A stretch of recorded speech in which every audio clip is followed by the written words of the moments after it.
दोस्तों, क्या आपने कभी सोचा है यदि पृथ्वी पर ऑक्सीजन की मात्रा दुगनी या उससे ज़्यादा बढ़ जाए तो क्या होगा? क्या मानव हल्क जैसा शक्तिशाली और कंप्यूटर जैसा बुद्धिमान हो जाएगा? क्या डायनासोर जैसे जीव फिर से देखे जा सकेंगे? वास्तव में डायनासोर इतने लंबे कैसे हो गए? ये सब कुछ जानने के लिए बने रहिए आखिर तक हमारे साथ।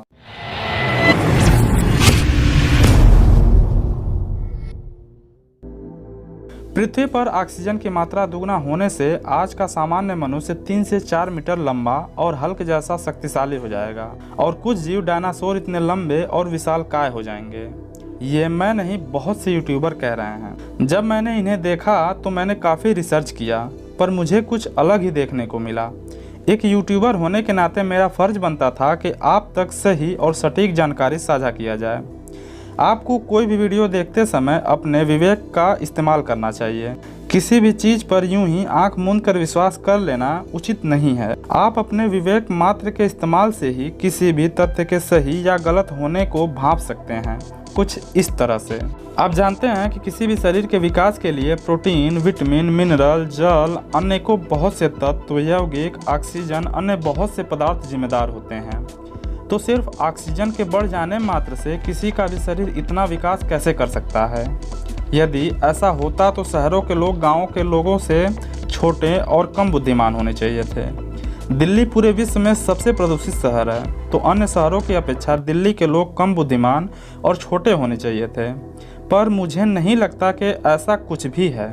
यदि ऐसा होता तो सभी देश सुपर साइंटिस्ट और हल्क जैसा सुपर हीरो बनाने के लिए ऑक्सीजन गिरी जरूर बनाते और आम लोग भी ऑक्सीजन टैंक लेकर घूमते नजर आते हैं। अब तक ये तो सब जानते थे कि एक विशाल उल्कापिंड के पृथ्वी पर गिरने से डायनासोर का अस्तित्व समाप्त हो गया था, लेकिन अब वैज्ञानिकों का कहना है कि हो सकता है ऐसा ही कोई उल्कापिंड पृथ्वी से उससे पहले भी टकराया हो, जिससे संभव है कि पृथ्वी के वातावरण और पारिस्थितिकी तंत्र में कुछ बदलाव हुए होंगे, जिसका उस समय जीवित बचे डायनासोरों ने फायदा उठाया हो और इतने बड़े हो गए हों। वैज्ञानिकों के एक दल ने उत्तरी अमेरिका में 70 जगहों पर खोजबीन की और डायनासोर के जीवाश्म, उनके पदचिन्हों और रासायनिक अवशेषों की सूक्ष्म जांच की।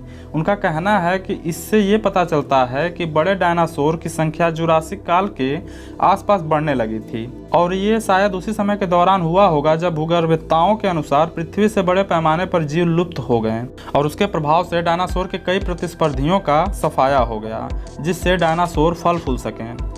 इस बात की पुष्टि नेचर कम्युनिकेशन में प्रकाशित एक लेख में भी किया गया है। साइंस पत्रिका में प्रकाशित एक शोध में कहा गया है कि खोज के दौरान जो एक महत्वपूर्ण चीज हाथ लगी है वह है उस समय के चट्टानों में धंसा इरिडियम का एक टुकड़ा।